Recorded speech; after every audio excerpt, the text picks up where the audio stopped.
ઇતિહાસમાં સૌપ્રથમ સરદાર રાષ્ટ્રહિત યાત્રાનો હ્યુસ્ટનમાં ભવ્ય પ્રારંભ।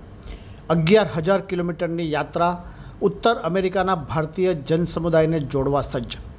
ઉત્તર અમેરિકામાં વસતા જીવંત ભારતીય જનસમુદાયને જોડવાના ઉદ્દેશ્ય સાથે આયોજિત એક સ્મારક અને અભૂતપૂર્વ પહેલ સરદાર રાષ્ટ્રહિત યાત્રાનો ભવ્ય પ્રારંભ 27મી એપ્રિલ 2025ના રોજ ગુજરાત દિવસના શુભ અવસર નિમિત્તે હ્યુસ્ટન, ટેક્સાસથી થયો હતો।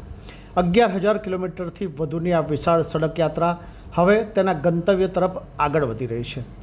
વર્લ્ડ મિત્રના સરદાર @150 પ્રોજેક્ટ દ્વારા આયોજિત આ ઐતિહાસિક પોતાની પ્રકારની પ્રથમ યાત્રા 6 સપ્તાહના સમયગાળા દરમિયાન હ્યુસ્ટનથી, જે તેના રૂટનો દક્ષિણતમ બિંદુ છે, ટોરન્ટો, કેનેડા અને ત્યાંથી પરત હ્યુસ્ટન સુધીનું અંતર કાપશે।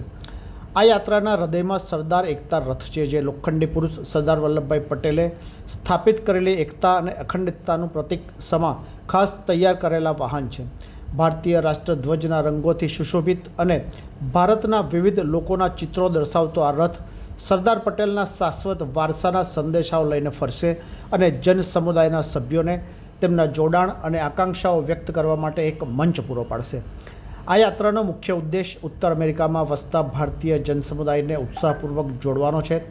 રાષ્ટ્રીય એકતા એટલે કે રાષ્ટ્રહિતની ઊંડી ભાવના કેળવવાનો, ઓક્ટોબર 2025માં આવનારી સરદાર પટેલની 150મી જન્મજયંતિની ઉજવણી કરવાનો અને વિકસિત ભારતના વિઝનમાં યોગદાન આપવા માટે પ્રેરણા આપવાનો છે। આ પહેલ ઓક્ટોબર 2024થી અત્યાર સુધીમાં યોજાયેલા 52થી વધુ કાર્યક્રમો દ્વારા મળેલા અભૂતપૂર્વ સકારાત્મક પ્રતિસાદ પર આધારિત છે, જે સમુદાયમાં જોડાણ અને દેશભક્તિપૂર્ણ યોગદાન માટેની પ્રબળ ઈચ્છા દર્શાવે છે। ये है हलचल टीवी नेटवर्क और आप देख रहे हैं हलचल टीवी न्यूज। हर हलचल पर नजर, हर हलचल की खबर।